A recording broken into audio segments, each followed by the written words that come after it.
Today we're going to do something different. We're going to unbox the Garmin Catalyst. We're so excited about this product that we became a Garmin retailer just so we could sell it. The first thing you notice, it arrives in about a box. It's like a shoebox, weighs about 4 pounds. It's called the Garmin Catalyst Driving Performance Analyzer. An interesting thing is that all the marketing material now calls it the Driving Performance Optimizer. I wonder if that was a marketing change once they went to production. Regardless, this is the latest device, brand new. We got it into the shop on Friday. We've already sold a couple of them. So let's get started. We'll open the box. And there you see it. It ships with a protective demo screen on it, the unit and the camera. And it looks like this top lifts out. So let's lift this whole thing out. And we'll set that aside for a second. Underneath the packet information.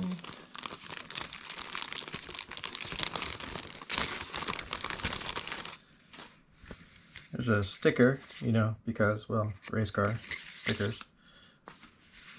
Important safety and product information, yeah, whatever, read that at some point.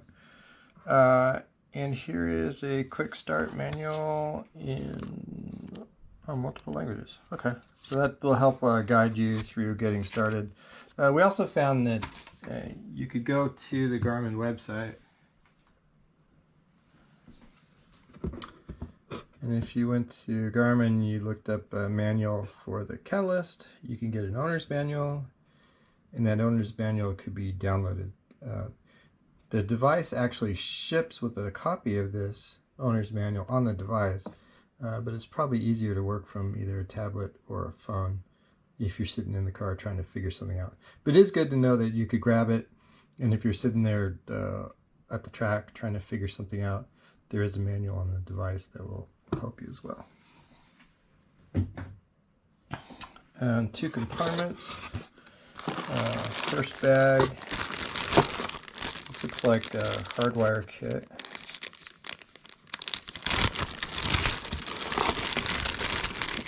Oh, so it's short. That looks like a data wire. Maybe that's if you wanted to hook it up to your laptop later to get your data. Oh, okay. And then the main Hardwire Kit. So this is the end that will plug into the base. And this is a fused 12 to 24 volt power. Hook this into power somewhere and ground in your vehicle if you wanted to hardwire it.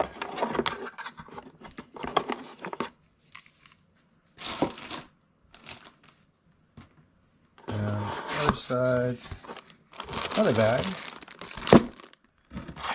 The magnetic mount and the base. So this is the ball joint suction base. This is the magnetic mount.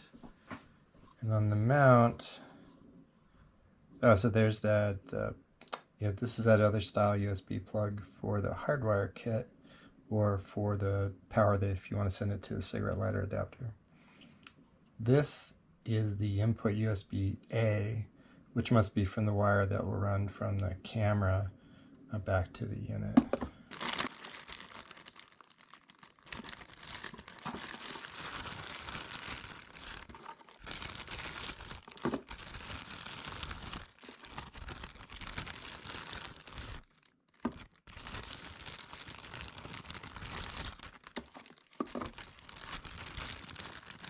Wow, lots of stuff in here. Okay. This is a spare mount for the camera. These are very sticky, sort of a 3M automotive adhesive kind of thing. Make sure you got this in the right place. Follow the instructions. There's very explicit instructions about camera placement. They do give you a spare, but this is near impossible to reposition. So you want to make sure that you get it in the right place in the first try. Here is a screw-on mount, so if you don't want to suction mount it to your windshield, you could screw this to the dash, or perhaps if you had another part of your roll cage that was handy, you could bolt it to something solid. charger. Yep, so this cable, then cigarette lighter to the unit. You could power it that way.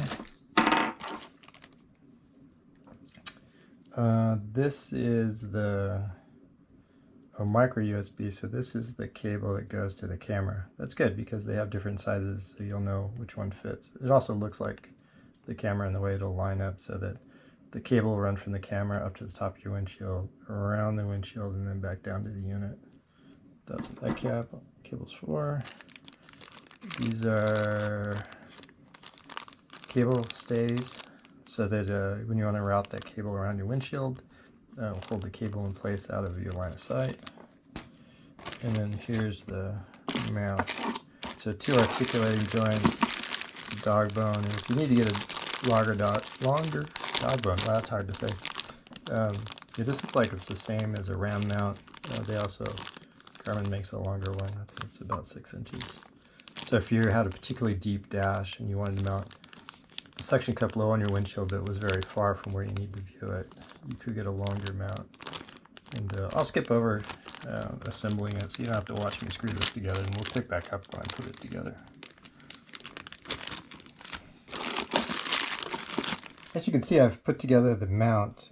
First thing you'll notice is this is fairly substantial. I think this is going to mount solid to the car. I think the funny thing was when I first put it together, it kind of reminded me of the lamp from Pixar.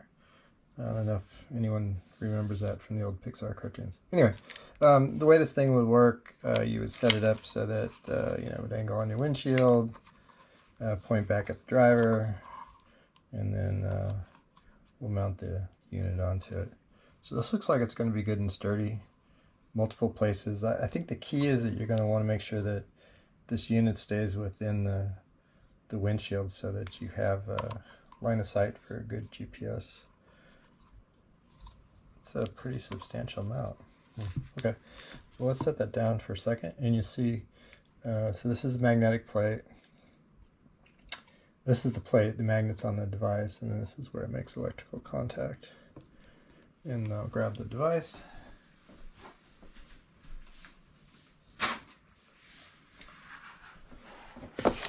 We'll set that aside for now. So first thing, when you grab the device, pull that out, and then grab the camera. Camera looks like it's in there pretty tight. Kind of grab that with the camera. Okay, set the box aside. So the camera, the first thing you'll notice about the camera, I think, is it's really light. It's like about an ounce. Maybe a little over 2 inches long, 1.25 inches wide, maybe 1 inch thick. Oh, swivel mount, so you'll mount this on your windshield. You want to place, follow the very specific instructions. Center of the car, as high as you can get on the windshield, where it's not blocked by a banner or anything, and you don't want tinting. And you want to make sure the part of the windshield it's looking through is covered by your windshield wipers. And then if you needed to move it, say, from car to car, or you had to replace it, this just pulls out. You can replace this whole thing. The interesting thing is it does ship with this polarizing filter. I don't know if the camera will pick it up, but there's a mark on the filter. It looks like it would screw off, but it doesn't. It actually pulls off. And then you can see the regular lens. This is good for both protection and to help reduce the glare. Let's set that aside. These are or will be available, I think, in December. It ships with a protective plastic covering. This is good because it protects your lenses. It is a polarizing filter. I don't know if you'll see this on the white background, but when it's lined up vertically, it blocks the stray light, gives you better contrast. And then you turn it at a 90-degree or a right angle, lets in more light. Do 180, back same block. Most of the time you're going to leave it in this orientation. I could imagine if you were on a low light or maybe a cloudy day, you needed to let more light in order to see the contrast, you might turn it. Just good to know that it's there. Set that aside for now. All right, so the main event. So the unit ships with this protective screen coating. Gives you a nice little sort of demo feature overview. The first thing you got to remember about these devices, they can only be shipped by a UPS ground in this country because it's got lithium batteries and they are not removable. So just keep that in mind. If you are traveling with it, you're going to need to take it in your carry-on. You can't put it in your checked luggage. Treat it as a tablet computer, because that's essentially what it is. First thing you'll notice when you pick it up, it weighs about 15 ounces. It feels like a ruggedized small tablet. It's about 7.5 inches by 4 inches, maybe an inch thick. Nice thing is it has this lip on it, so if you do accidentally set it face down, you won't hit the glass surface. On 3 of the edges, there's really nothing along the edge for controls. On this side then is the power on, micro USB, the secondary SD card port and 3.5mm jack. On the back, on the top, volume increase, volume decrease. And then on the back, mounting plate. You want to make sure that this stays clean for good contact. And there's your serial number right there. Make sure you write that down and keep it safe. Then at the bottom, this plate, you just pull it forward and it's actually tethered so it won't go anywhere. But here's your main memory card. It ships with a 32 gigabyte micro SD card.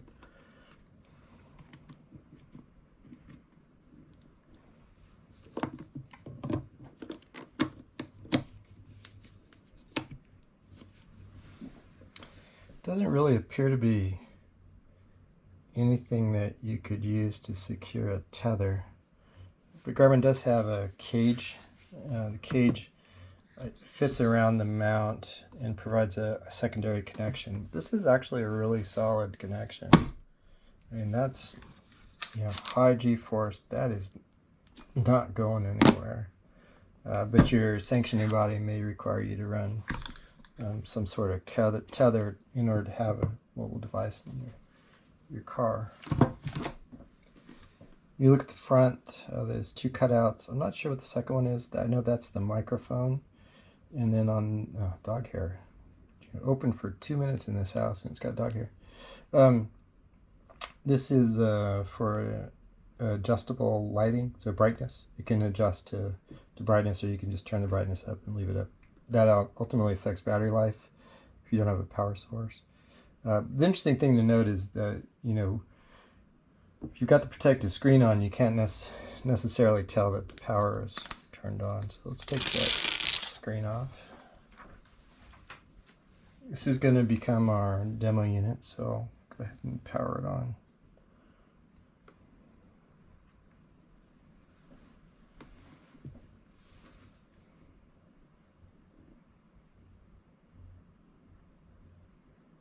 Well, that power's on. I'm going to change the camera angle so you get less of a reflection of my GoPro. That's a little better camera position. So the first thing you get to do is choose your locale and set your language.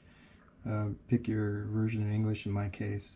I'm sure somebody from the UK would argue that there's only one version of English and what we speak here isn't it, but I shall choose that. And like everything, you have to agree to the end user license, which nobody reads or understands. Now we're going to look for a network. I'm going to find my network and I'm going to log on and come back. After you've logged onto the network, you have the ability to pair it immediately with the headset. I don't have a Bluetooth headset for my helmet yet, so I'll see if I can skip that.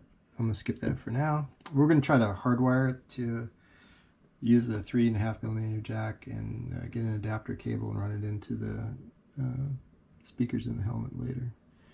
Once again, warning, this is device for track use only. Street racing is illegal. I don't know that you could actually find a street circuit course, but good luck to you if you could. Anyway, don't do anything stupid. Take it on the track. I agree to that. Oh, nice. Okay, so I get to set up a profile.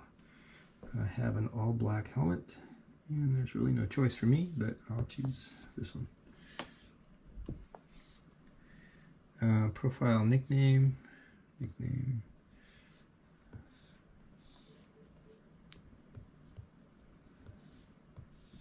GeorgeCo.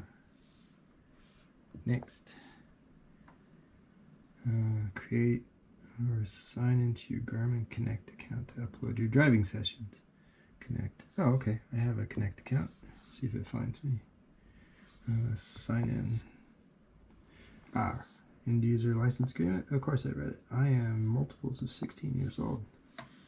Next. Oh, okay. So now I got to sign in, so I will come back to you after I sign in so you don't see my sign in. Okay, so I finished the sign in, and the next thing it asks me to do is create a new car. Okay. BMW M3 2004.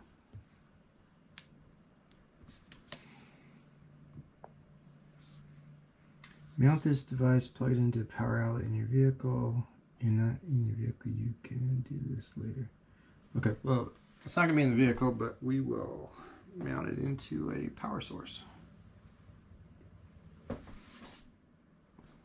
Let's go in before we work on this. We'll check all the settings.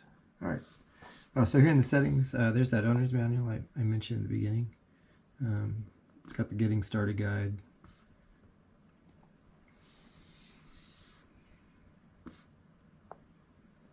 How to install it.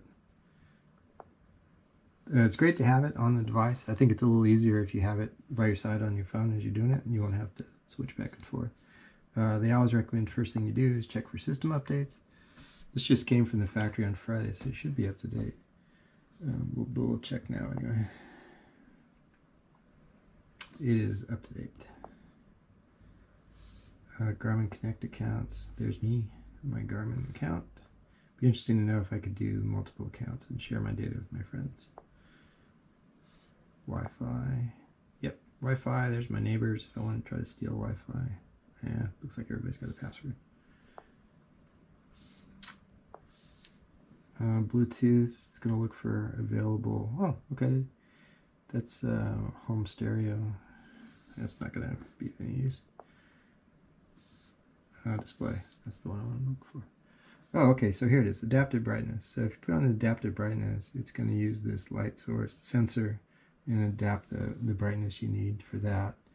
I tend to find that unless I'm driving specifically at night, I just get it and go full bright. So full bright.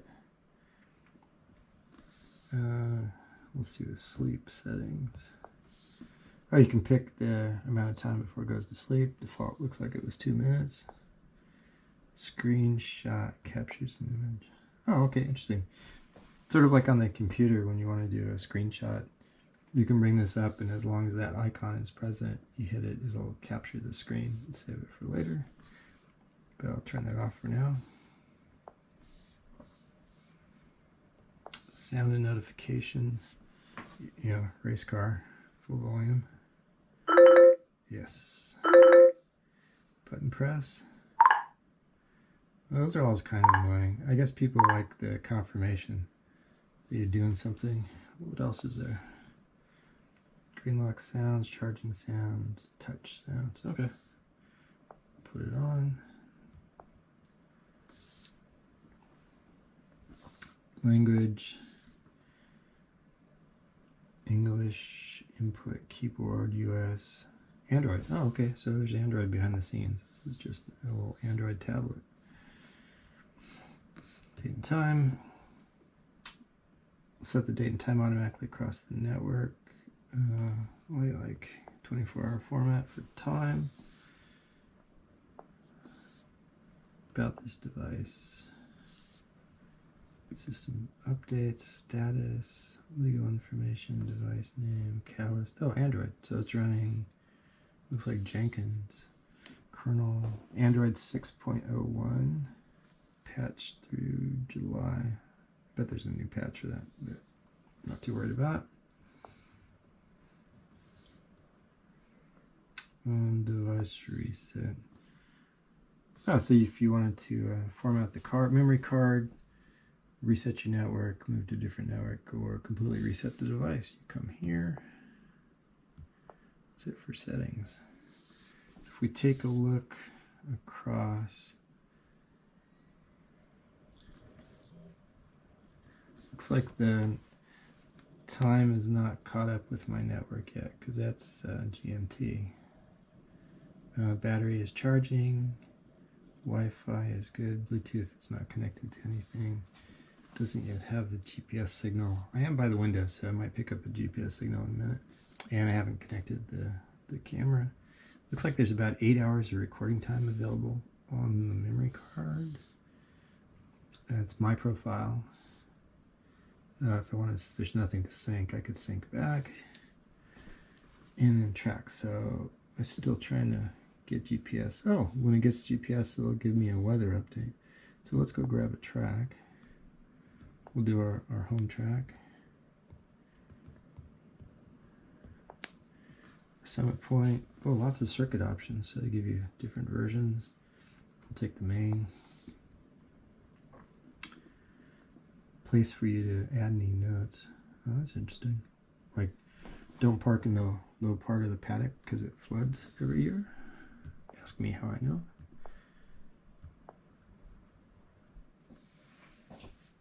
So I had to walk outside in order to get a strong enough GPS signal. Once I got it, I was able to keep it indoors. But once I got the GPS signal and I input the track before, it comes up with the weather conditions at the track today. Well, that's pretty cool. And if I were at the track, I would be ready to drive. So let's hit the drive button.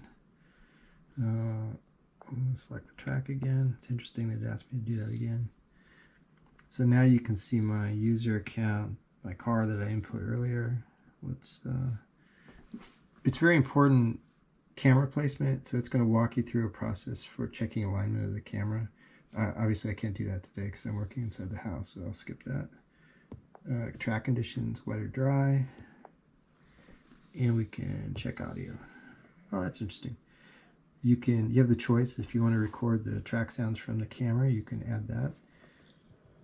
You have ability to direct the audio output to either the internal speaker or the Bluetooth if you had it, or you could by jacking in, you could send it to a cable, a cord. And then you have the ability to determine the level of audible prompts. So if you want less detail, lap times only, simple coaching, let's toggle between these. So if I went to advanced coach, I get yet another warning that this is intended only for experienced high-speed drivers. So I've accepted risk like 3 times to get here. And let's try the audio. Starting first lap. Oh, cool. All right. So if that was coming through my my headset, I think I could probably hear that.